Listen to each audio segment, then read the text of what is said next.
ओइ भुँडे हजुर दाइ भन्नु। जाउँ टिकटक बनाउनु। अनि नजाने दाइ, केलाई? म लेखक बन्नु छ नि त। लेखक बन्नु छ?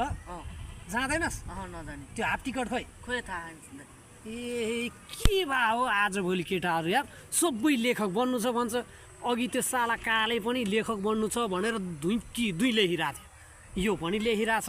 अब हाफ टिकटलाई बोलाउँछु, एउटा टिकटक त बनाउनु पर्छ। ओइ हाफ टिकट। हजुर जाउँ टिकटक बनाउनु। नजान्दा यार म यहाँ लेखिरहेको छु। लेखिरहेको छु? केलाई हो नि लेखेको चाहिँ?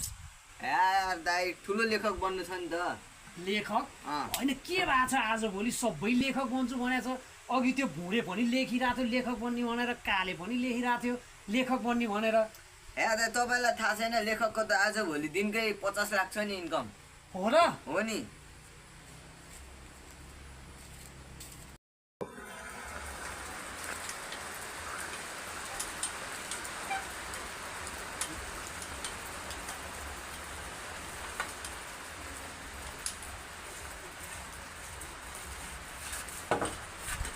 कति